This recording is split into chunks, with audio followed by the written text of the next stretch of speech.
At WPS, when we develop a new test, we bring an author's idea to life, answer a researcher's question, meet a clinician's need, and ideally change an individual's life for the better. I'm Dr. Dougleen Jackson, and I've been in the rehabilitation field for over 20 years. I started out in residential living and the behavior field working with adolescents and adults while I obtained my master's in occupational therapy. I then went on to obtain a PhD in special ed in early childhood and have experience in schools, clinics, hospitals, community-based settings, academia, and as a consultant. I am a salaried employee with WPS, having no other financial interests or conflicts of interest to disclose, and I'm honored to present to you today. Developmental disabilities can be pervasive throughout life, impacting functioning from infancy through adulthood.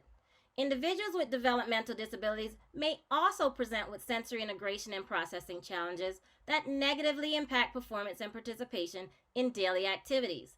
This session will provide an overview of how to use the sensory processing measure 2nd edition to assess such difficulties across the lifespan, including in transition-aged youth and into adulthood.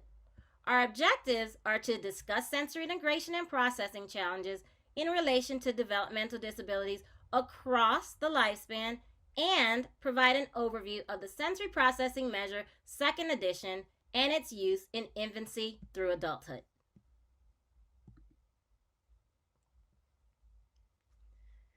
The National Developmental Disabilities Awareness Month is observed in March in the United States. Developmental disabilities include impairments in learning, behavior, and intellectual functioning that can persist across the lifespan. The National Association for Councils on Developmental Disabilities campaign seeks to raise awareness about the challenges faced by those with developmental disabilities as they strive to find a sense of inclusion and belonging in the communities in which they live. I want to discuss sensory integration and processing as it relates to developmental disability, keeping in mind that challenges can be expressed and supports may be needed throughout life. Developmental disabilities are a group of conditions due to an impairment in the areas of physical learning, language, or behavior. These begin during the developmental period, may impact day-to-day functioning, and usually last throughout a person's lifetime. Most developmental disabilities are thought to be caused by a complex mix of factors. These factors include genetics, parental health and behaviors, such as nutrition, certain medication use, smoking and drinking during pregnancy, and complications during birth.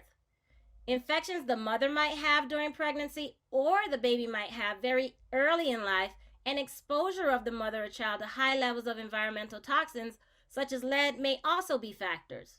For some developmental disabilities, such as fetal alcohol syndrome, which is caused by drinking alcohol during pregnancy, we know the cause, but for most, we don't. As we look at sensory integration and processing as it relates to developmental disabilities, I want to define terminology.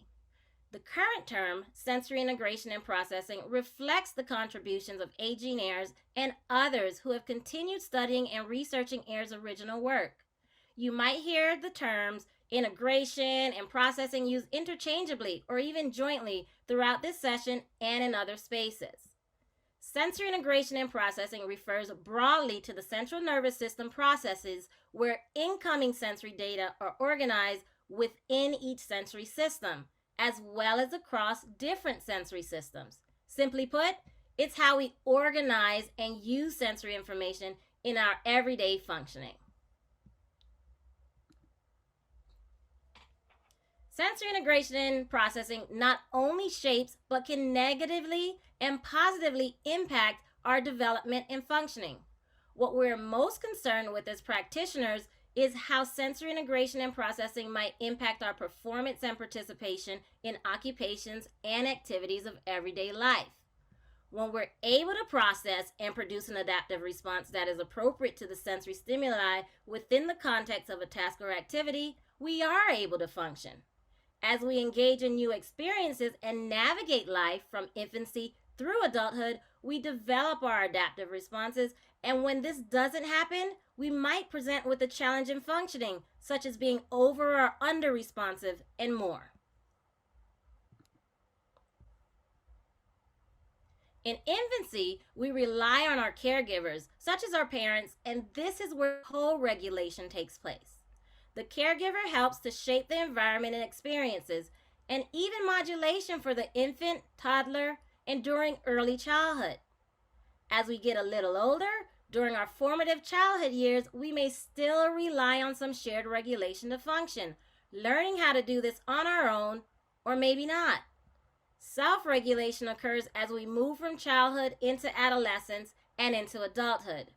For those with developmental disabilities, and even some without any formal diagnoses, sensory integration and processing can be a challenge that impacts how we function across the lifespan due to our regulatory abilities.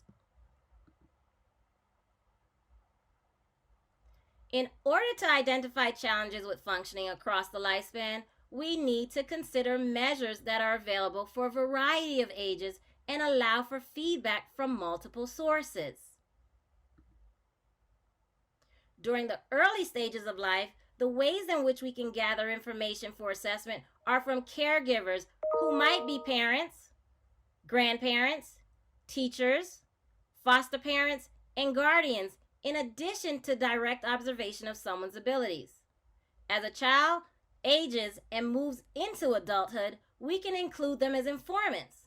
If it's a rating scale, as assessors, we need to determine the literacy rate of the assessment and the abilities of the person with the disability to ensure that the results are valid. Additionally, with respect to cultural and linguistic responsiveness, items on assessment should be interpreted with caution, especially if those activities we're seeking to have them engage in might have some inherent bias or no relevance to that individual at all. Assessment isn't an easy process, but as practitioners, we have to do our best to ensure that we are competent in the assessments we administer, understand the psychometric properties, and report our findings in a way that is understood by others. Type in the chat how you go about assessing sensory integration and processing. What assessments are you currently using? I'm curious to know. When assessing sensory integration and processing, besides interviewing, we have the ability to gather information from rating scales or performance-based assessments. Rating scales allow us to obtain information from informants or first-hand accounts from individuals themselves.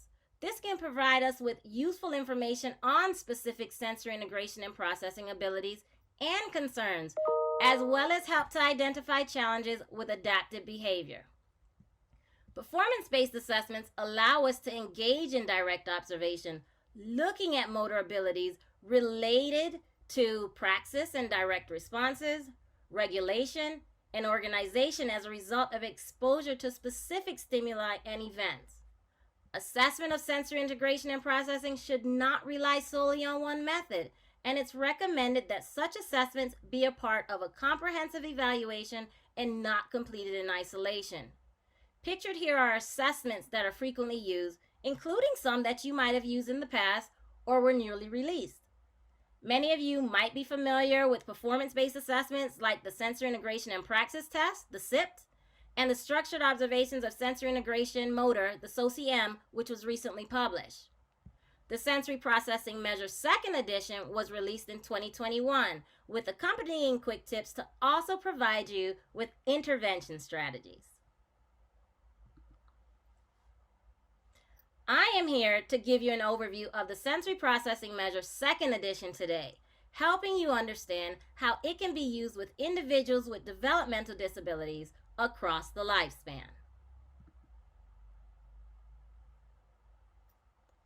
The authors of the SPM-2 include L. Diane Parham, Cheryl Ecker, Heather Kuhanek, Diana Henry, and Tara Glennon. Who has used the SPM-2 in their practice? I've seen a bunch coming through in the chat. Let us know whether you're using the online or the paper version. The SPM-2 is relevant across a wide age range now. So it provides you with the option to assess from infancy all the way through adulthood. It's easy to use, being a standardized rating scale available online or by paper. It's a reliable and valid tool, and you can find more information about that in the manual for the psychometric properties. It's time efficient, being easy to administer and complete, as well as score, and it's informative across the lifespan, whether you're using it for evaluation, the quick tips for intervention, and even progress monitoring. The SPM-2 is a revision and expansion of the sensory processing measure, which came out in 2007, and the sensory processing measure preschool, which was published in 2010. The SPM-2 expands the age range downwards to include infants and toddlers, and upwards to include adolescents and even adults. Earlier, you all put in the chat what setting you work in. If you missed that, go ahead and drop that again, because this assessment, the SPM-2, can be used in a variety of settings, including where people live, go to school, work, and even play.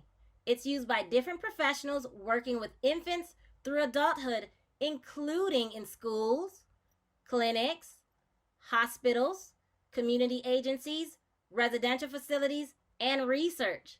And I'm seeing questions about who can use the SPM-2. Although it was developed by occupational therapists, different professionals meeting training criteria can use the SPM-2 in their evaluation process. This will help them to identify and make recommendations for sensory integration and processing difficulties. It is also useful for those working in the telehealth space. You can administer the SPM-2 through our online evaluation system, the OES, sending a link out by email or even printing a PDF to address disparities with the digital divide. When used online, you have the flexibility to administer the SPM-2 in person, remotely, or to accommodate your hybrid workplace needs. The aim is to provide you as practitioners with options to help identify sensory integration and processing differences across the lifespan and support you so that you can support others and improve their functioning. What's new with the SPM-2 is an expanded age range that includes infants, toddlers, preschoolers, school-age children, adolescents, and even adults. There are updated norms based on new nationally representative standardization samples, and it allows you to assess and compare across daily environments with new forms, including driving forms, which I'll speak about a little later. There are also updated SPM-2 quick tips now organized by additional sensory, cognitive, and behavioral objectives to develop intervention strategies for the home, the school, the work, and community life. You can now compare the sensory needs of individuals to those of their caregiver, their parent, teacher, or other adult. Additionally, item content has been updated to reflect changes in technology for children's play and activities, as well as to reflect those engaged in throughout adulthood. The features of the SPM-2 include assessment of sensory systems. The SPM-2 scores provide norm reference indexes of function in the visual, auditory, tactile, gustatory, proprioceptive, and vestibular sensory systems, as well as the integrative functions of praxis and social participation. You can also assess for sensory integration vulnerabilities. The SPM-2 items provide descriptive clinical information on processing vulnerabilities within each sensory system, including under and overreactivity, sensory-seeking behavior, and difficulties with perception. Assessment across multiple environments and raters is also possible. The forms at each age level of the SPM-2 are designed for maximum flexibility in choosing and comparing among environments and raters, such as multiple caregivers. The SPM-2 forms are designed to assess clients across the lifespan with unique forms in each of 5 age levels. You have infant and toddler forms, preschool forms, child, adolescent, and adult. At each level, the forms may be used independently or jointly to provide an overview of a client's sensory functioning across multiple environments and multiple raters. There are also quick tips for the respective age groups. These are available in print or as digital materials using the WPS Online Evaluation System, the OES.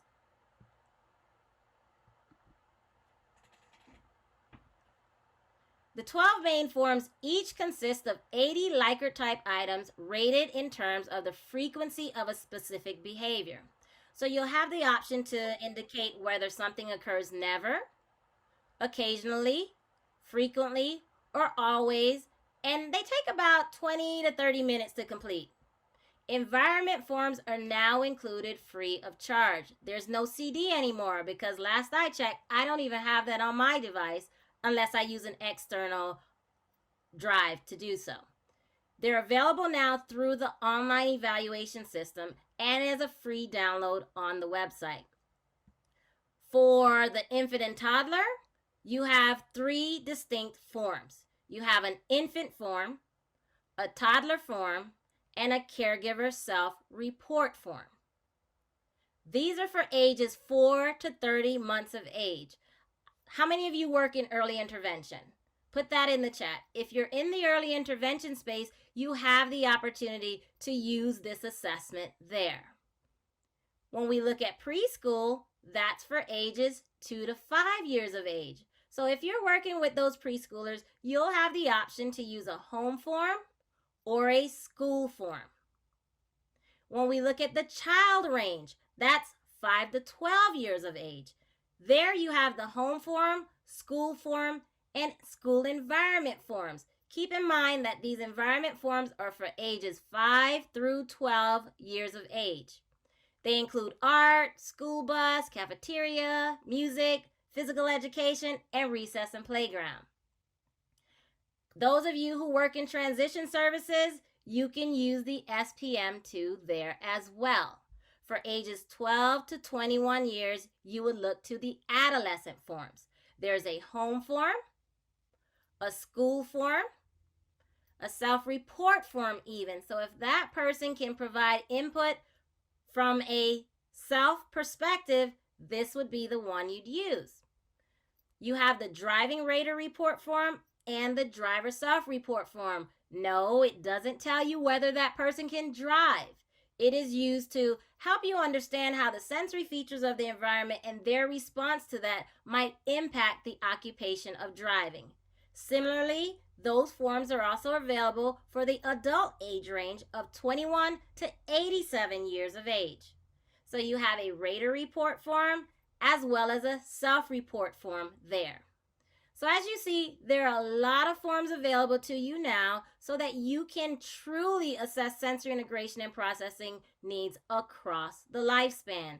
So 4 to 30 months, infant and toddler, 2 to 5 years, preschool, 5 to 12 for that child range, 12 to 21 for our adolescents, and 21 to 87 for the adults. What's nice about the SPM-2 is that it uses terms that everyone can understand, avoiding some of the confusing jargon that we use as professionals that can create disparities in understanding our reports and recommendations. I don't know about you, but I've seen some reports, and imagine when you go to the doctor. Do they use terminology that you can't understand? These are in layman terms, so it creates that dialogue for you to talk about sensory integration and processing concerns in a means that others can actually understand you. So the scales of the SPM-2 include vision, which is abbreviated as VIS, hearing, abbreviated as HEA, touch, TOU, taste and smell, TNS, body awareness, BOD, Balance in Motion, BAL, Planning and Ideas, PLN, and Social Participation, SOC. Notice how they're layman terms. That's one of the benefits of using the Sensory Processing Measure 2nd edition. Now, you do get a sensory total when scoring, which I'll talk about later. The sensory total is a composite of these 6 sensory skills: vision, hearing, touch, taste and smell, body awareness, and balance and motion, each of which assesses the ability to process direct sensory inputs. The planning and ideas and social participation skills, on the other hand, they don't contribute to that sensory total because they represent higher level integrative processes that are influenced by cognition, context, and other multisensory information.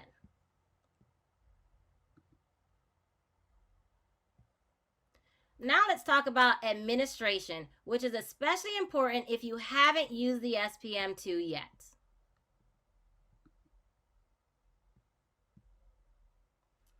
The SPM-2 is a great option whether you are in person or remote. With telehealth, it is helpful when virtual, as you can share a link via email using the WPS OES or online evaluation system. You can access this from multiple devices, including a computer, tablet, or even a phone.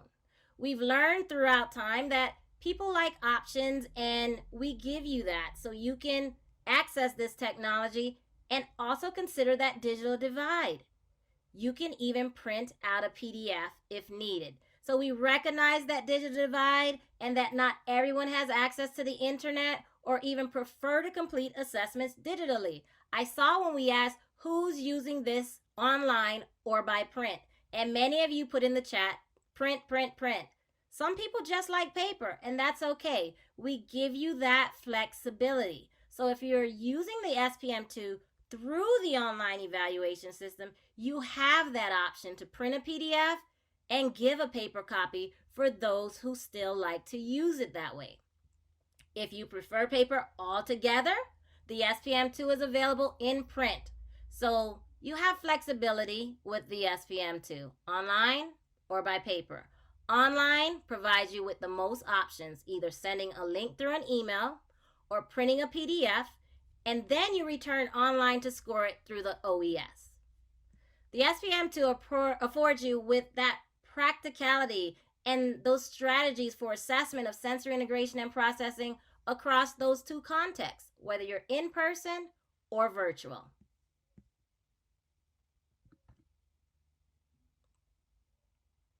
The 12 main forms each consist of 80 Likert type items, and they're rated, as I mentioned previously, to show you the frequency of a specific behavior.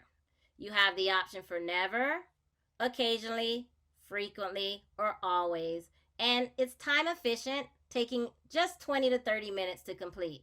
The age ranges for each form are here for you to see, and they're color-coded. Infant and toddler forms, once again, is for 40 to 30 months of age. Those 2 to 5-year-olds would be appropriate for the preschool form.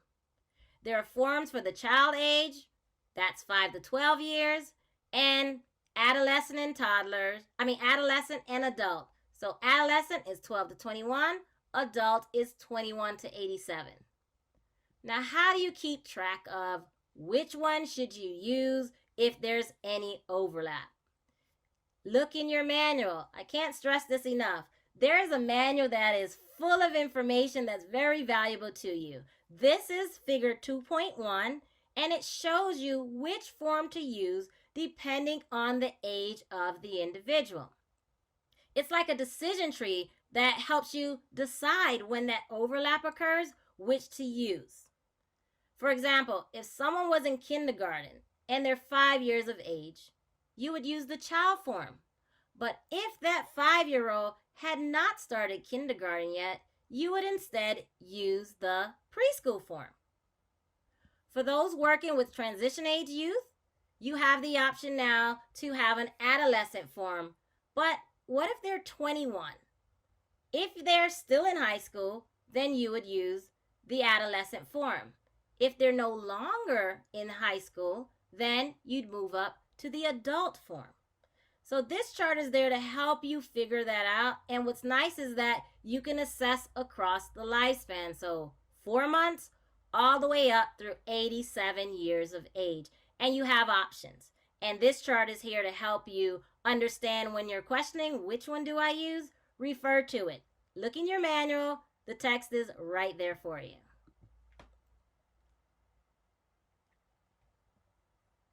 Now, I mentioned earlier that we have environment forms, for which there are a total of 10 school environment and driving environment forms. You have the art form. So who is going to fill that out? Most likely the art teacher or an assistant.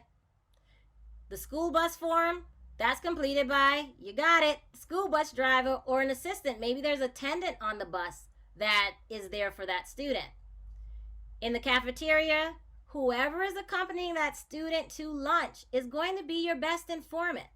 It might be a cafeteria supervisor, or maybe there's an assistant that's there as well. When we look at music, if there's a music teacher, that's who completes it. If there's an assistant who feels more comfortable to fill that out, that's who you would give this form to. With physical education and even recess, it's whoever is in that space. Do you have a PE teacher? Is there a coach? Does an assistant accompany them to that? And in recess, whoever is out there supervising them during recess and playground time. When it comes to the driving environment forms, the SPM-2 adolescent and adult driving forms may be used with and in conjunction the other forms. So that's that rater form and that self-report form. These brief driving forms provide cutoff scores to indicate general sensory integration and processing problems while driving. The self-report driving form should be completed by the adolescent or the adult. The rater report driving form should be completed by an adult who's familiar with the adolescent or adult's driving ability. These forms should only be used with individuals who are already legal drivers and should not be used to recommend whether or not they are competent to receive or retain a license. So, as I mentioned, it's not to determine can they drive, it's to help inform how sensory integration and processing impacts that specific occupation.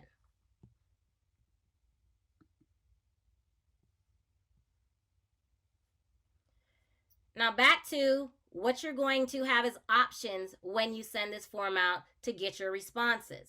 The items employ the rating scale based on how frequently the behavior occurs. I stress this over and over again because people ask, how is this measured?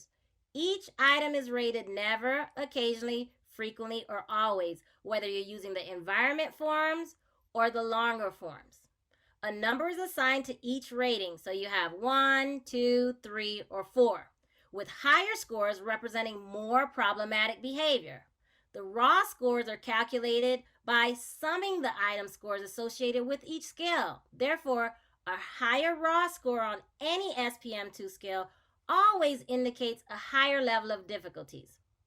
In this way, the scoring format of the SPM-2 is consistent with that of most other clinical behavior rating scales.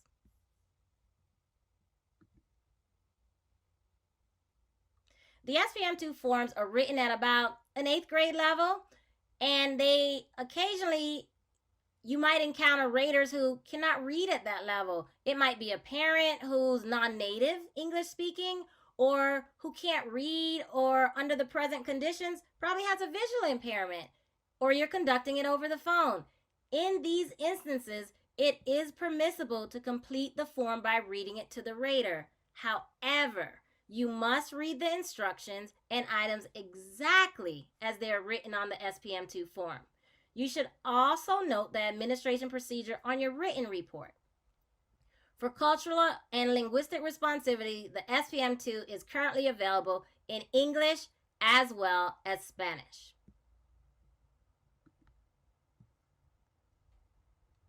Scoring can take place either online or you can hand score using our paper auto score form.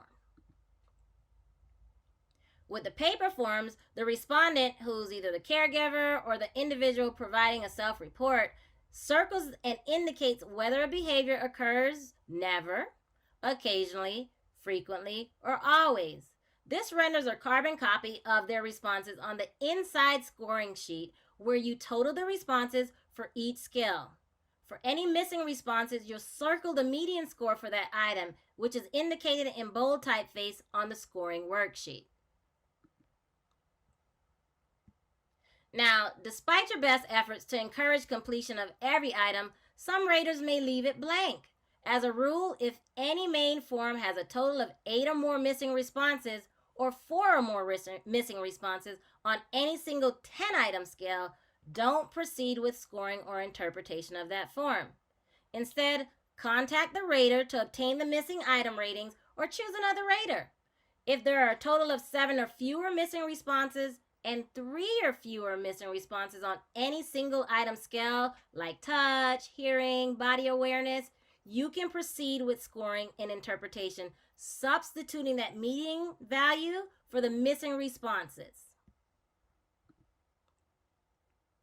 Now, if you administer the SPM-2 through the OES, it will generate a report, plot your results, and allow you to electronically align that information to develop strategies and recommendations to address sensory integration and processing concerns using the SPM-2 Quick Tips.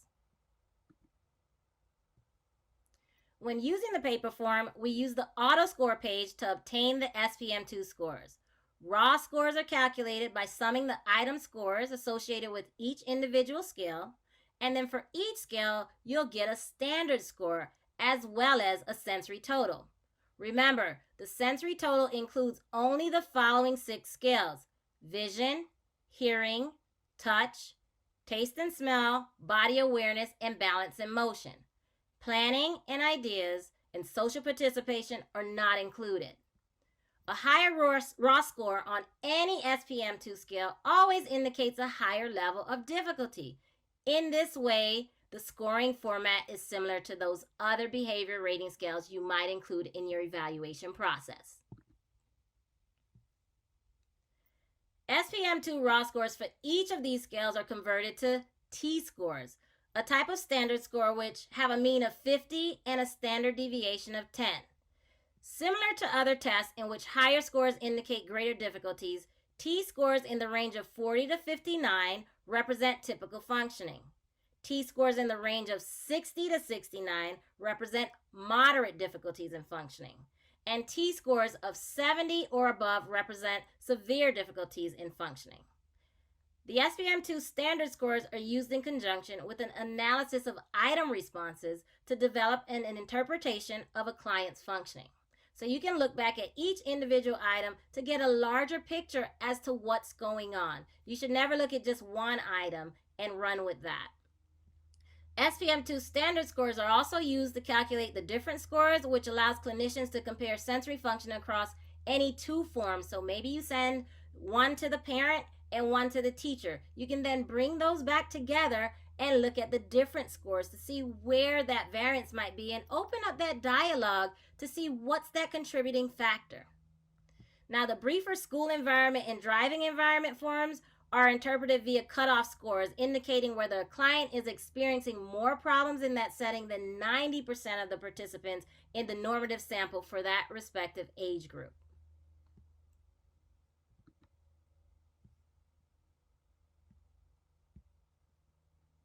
T-scores are also used to calculate that difference score, which I mentioned, and there are other ways that you can compare. So you can compare across time.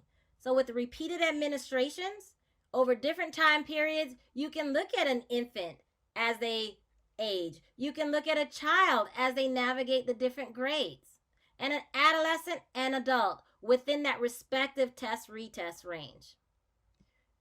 What's nice is with the infant and toddler form, the caregiver completes a form, so it helps you talk about that dyadic relationship and have the parent or caregiver see what their sensory needs and differences might be, look at what their child's sensory needs and differences could be, and then have that discussion to make those recommendations and modifications to help both of them even function.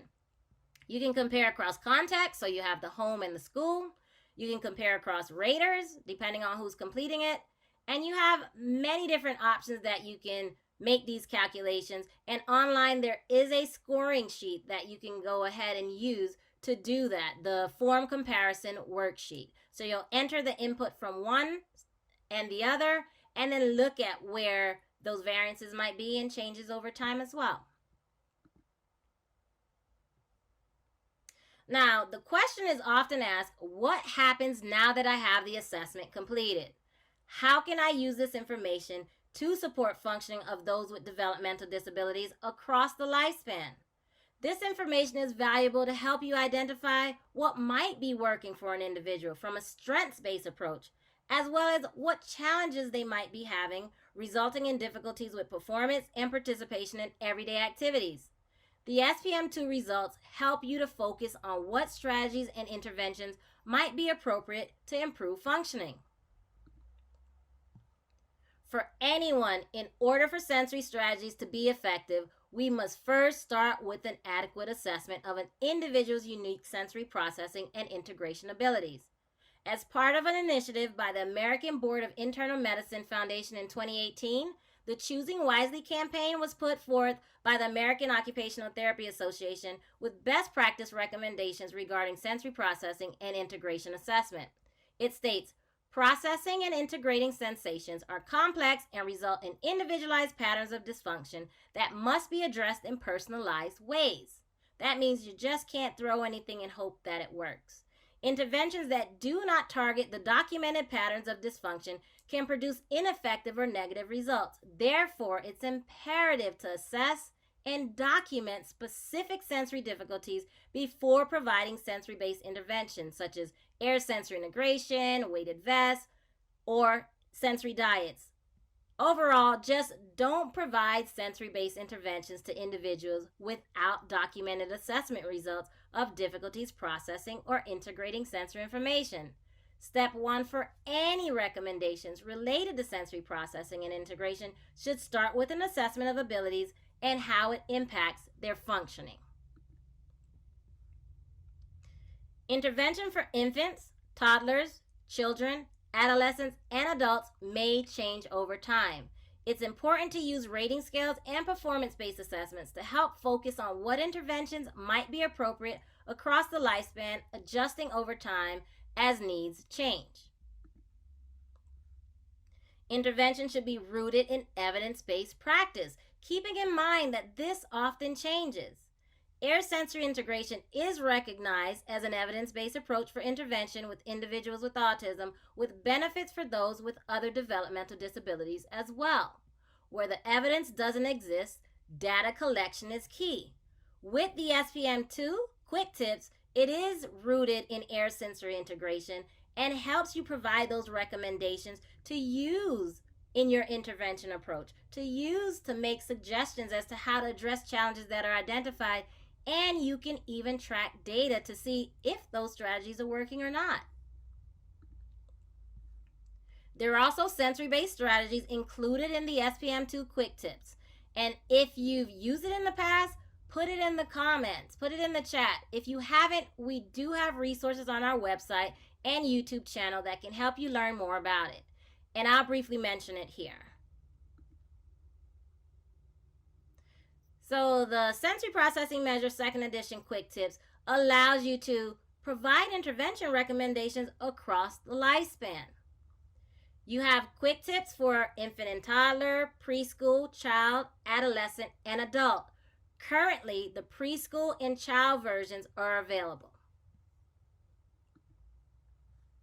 Now let's go over a case example of how the SPM-2 can be used to identify challenges and support sensory processing and integration in an individual with a developmental disability.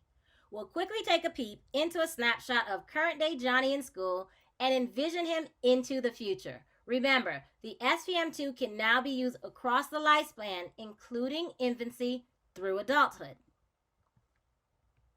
This is Johnny, and you can watch the full video on our YouTube channel about him. He was labeled as having behavioral challenges. As punishment, his teachers took away his recess time and repeatedly sent him to the principal's office. But what actually was behind all of Johnny's behaviors? Music class rattled Johnny. The sounds just disorganized his thoughts. During lunch, in the cafeteria, the noises were downright painful. Even in PE class, which Johnny enjoyed, he needed to separate himself from his classmates and press his body against the wall to feel better. In the classroom, he constantly fell out of his seat because someone gave him a wiggle cushion, maybe, without first assessing his unique sensory processing needs. When they eventually completed an assessment to understand what Johnny was experiencing, they made some recommendations and changes based on his unique sensory needs. These helped direct Johnny's experiences for the better, helping him to improve functioning in the school environment and more. Let's take a look at Johnny's results from the SPM-2 and how it was used to support his functioning as a result of identified sensory processing and integration differences. Johnny's teacher completed the SPM-2 school form. There were various identified concerns with typical performance reported with balance and motion and moderate difficulties with planning and ideas. Many areas were identified in the severe difficulties range, including vision, hearing, touch, taste and smell, body awareness, and social participation. His sensory total also fell in the severe difficulties range. We can visually see that Johnny was struggling in this setting, with those narratives shared previously and his teacher's responses on the SPM-2 highlighting this. If you watch the video, you'll see that recommendations were made for Johnny, including those rooted in air sensory integration, as well as other sensory-based strategies. Johnny did make improvements in the school setting with these recommendations, but Johnny grows up and he has a developmental disability, but this persists throughout his lifespan. Sensory integration and processing challenges can too.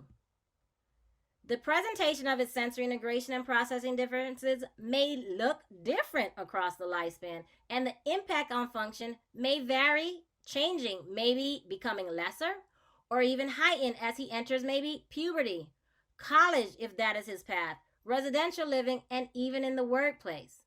The SPM-2 can be used beyond infancy and childhood with adolescent and adult forms available. For adolescent and adults, there are self and rater reports, which allows us to gather lived perspectives from the individual rather than solely relying on the report of others. Imagine the possibilities. The SPM-2 can be used from 4 months through 87 years of age. We can consider Johnny's sensory processing and integration needs across the lifespan as he navigates the stages of being an infant, toddler, child, adolescent, and adult. We can consider different contexts and various perspectives, including from the person themselves, parents, caregivers, teachers, spouses, and others involved in that person's life. When assessing sensory processing and integration of individuals with disabilities, we need to be mindful that those don't only occur in childhood. Challenges can persist into adulthood, strengths can be developed over time, and we can use assessments like the SPM-2 across the lifespan to support functioning. This was just a quick peek into Johnny and an overview as to how you can use the SPM-2 and the SPM-2 Quick Tips to help support those with developmental disabilities across the lifespan. You can find more resources on the WPS website, including how to access our online evaluation system and learn more through our telepractice page and content hub. And also visit our YouTube channel and subscribe. WPS provides you with assessments, resources, and training, and our assessment consultants are here to help you. During Developmental Disability Awareness Month, you can enjoy 10% off any SPM-2 or SPM-2 Quick Tips kits, easels, forms, or manuals. Use the code WPSXSPMW at checkout. The SPM-2 is available in print and online, and this offer expires March 31st, 2022. I want to thank you. I want to thank Laura Walla for getting this event organized and to the WPS marketing team for making this webinar possible. I want to also thank our WPS assessment consultants for assisting in the chat And I want to open up for any questions. And if we are unable to answer your questions, please email consult@wpspublish.com so we can further assist you. Laura, are there any questions out there? Oh, yes, we've had many questions. Dr. Jackson, that was fantastic. Thank you so much. Can you talk a bit more about how to address sensory processing needs in adolescence and early adulthood? Yes, as I mentioned with the Choosing Wisely campaign, it starts with an assessment. You need to administer a performance based or a rating scale, and the SPM2 does allow you to have the individual provide feedback on that, and they also allow others in that person's life to give you that information. And from there, you will look at that assessment holistically to identify where those challenges are and identify where their strengths may lie. And your next step will be to consider intervention. What can you do to maybe modify the environment? What recommendations can you make to that individual as well as others? And when the quick tips for that age range is available, you'll be able to use that as a resource to streamline that process. Excellent. Here's another great question. I know you went over this a little bit, but do you recommend having school and environment forms together for school-based assessments? I would say yes, and here's why. If you ever went out and did an observation of someone in a classroom, they may behave one way and they may acclimate very well to that environment. Now, once they leave that classroom and enter maybe the cafeteria, go to music, go to art, they might have different challenges there because the demands of the task are different, the sensory stimuli are different. So you would need to gather that information from multiple contexts to really have a true picture as to how that individual is functioning. And the SPM2 assessment and environment forms that are included there for that school age range can give you that information. Excellent. Thank you so much.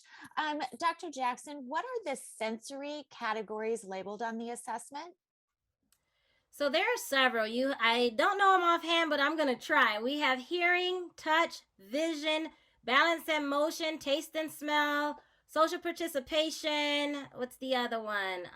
Planning and ideas. And then you also get the sensory total. And if I missed any of those, do refer back to the handouts because I was sure to list that on the slide because I know that question comes up all the time. And I want to highlight that when I just said that, everyone understood those terms. So we use layman terms with the SPM2 to give you that information. Thank you. Here's another one, and I'm not sure if you can answer this off the top of your head or not. And like Dr. Jackson said, if there are any questions we can't answer, she gave you an email address to reach out to us. But does the manual include models of the interpretive report and different cases which help the diagnostic decision? There are some case examples in the manual, and I encourage you all to go and read in there. It does show you how to score. Some of those images you saw on the slide, they came directly from the manual. I didn't go and create any of those except maybe for the case study. So there is content in that manual that will give you informative information to see what that will look like when you go to score and interpretive recommendations. Here's another great question. It has to do with our online evaluation system, OES platform. Can you use paper assessment forms, so the printed forms, but the online scoring system? So I would tell you not to do that. Why? When you use a paper form, you paid for that form and it already has an auto score built into it. If you are using it through our online evaluation system, you're going to get the best of both worlds. What happens there is you will print out a PDF which has the exact same questions, and then you return online, choose the in person option, and you manually have to enter those. But then what's nice is it's going to automatically score and plot that information for you and give you an interpretive report, which on that report, it tells you what taste means and what that looks like. And then individually, if that person had moderate difficulties in that area, it will give you a synopsis of how that impacts their functioning. Here's another question. Does the SPM-2 assess for modulation disorder as comprehensively as some other assessments such as the SP2? So it depends what you're looking at. And this conversation comes up all the time about different assessments for looking at sensory integration and processing. I encourage you to look at them side by side. When you go into your assessment, especially when you align it with the quick tips, you can look at how someone is modulating and which items are showing that. So you can drill down and look at that, as well as in your manual. It takes every item and talks about whether it's looking at praxis, whether it's looking at modulation, and all of those things. So that is detailed in the manual. And when you pair your results with the quick tips, you can drill down and specifically address those items. Great. Somebody said that they are specifically interested in the use of the SPM2 for transition aged youth and early adulthood, like vocational planning. Do you have any specific suggestions in working with high school students, both general ed and SDC? Yes, oftentimes we see in practice as an occupational therapist that we are no longer on someone's IEP when they get to middle or high school. And that is when we're really most instrumental because we're looking at what's next. So advocate to be there. And then when you are working in those spaces, because I've worked in high schools and middle schools, and I actually love being there because that's real life. You can administer this assessment to get that going. If you don't know where to start, reach out to us. There are other adaptive measures that you can use. We have the ABAS 3, which you can go on our website, plug that in, ABAS 3, and there's another assessment there. So remember, start with that assessment piece, see where those challenges are so that you can support them, and get in there and provide those services that are informed by your assessments. And I see Amen High School OT here in the chat. Yes, work in those spaces. You are needed. All practitioners need to advocate to have their services there to improve the outcomes because we're here in a webinar talking about developmental disabilities and how they persist across the lifespan. We need to make sure those supports are there and informed by evidence such as assessments to provide where we move next with our intervention. Dr. Jackson, another question, and this is a good one. Are the quick tips available now? You can discuss which ones. Do these tips print out with the online scored forms so they're specific for the student and the area of need? So I will tell you that the quick tips is a game changer in that you get to align your assessment results with that. So it's not automatically generated for you because there is no cookie cutter when it comes to intervention in this space. You look at an item, and if it shows that someone had a challenge with that, you can drill down to whether it's a particular score you want to focus on. Remember, the higher the number, the more problematic that challenge shows up. So if you want to look at everything with a 4, you can then create as many reports as you want, considering that you don't want to overwhelm someone, right? So you will drill down to that item and then look at the interventions that are there to choose from, which you have several for each and every item, and then customize it to that individual. There aren't cookie cutters here. And then once you customize it, you will get a different report, and you can put 5 on one, you can choose 10, but don't overwhelm someone because you can create different ones. And that data collection piece, use the data form to put that on there. Allow someone to give you feedback as to first, are they even implementing it? Second, is it even showing a difference? And third, giving you more qualitative information as to how things are going so that you can adjust your recommendations. So you have to go in and customize it for that individual. Excellent. I know we're almost out of time, but I really do like this question as well. For those who work in like skilled nursing facilities, can you use the SPM2 to assess sensory difficulties specifically among the dementia population? That's a great question, and I've had a dialogue with others regarding this. The SPM-2 goes up to age 87. Now, someone who is familiar with that individual will need to complete that, because we're not sure if that person with dementia, depending on that stage, would be able to give you that feedback, right? So you take that information, and then it can be very useful to know how to work alongside those other professionals in that space to recommend what programs they might want to participate in, see how they might be responding, and why are they possibly agitated, how are they responding to the sensory features in their environment and different tasks, and open up that dialogue to create a schedule of what activities they might want to go into that's informed by evidence, adjust and modify the environment, and recommend strategies. So when that quick tips is available, that's going to be great. So currently you have the preschool and the child available. When those other quick tips are available, you'll have those strategies that you can fall back on to align with your assessment to inform how you can navigate that space. Dr. Jackson, this is all so informative. We're just getting tons of thank yous. Thank you for your time. Here is another question.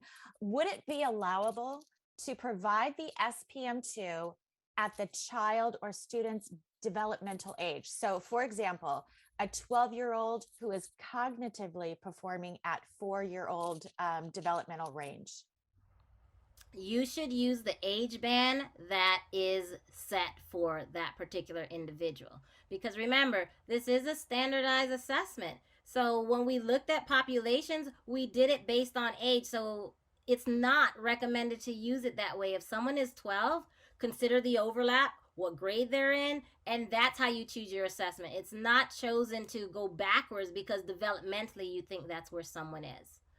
So that was a good question, and I see there are many that are there.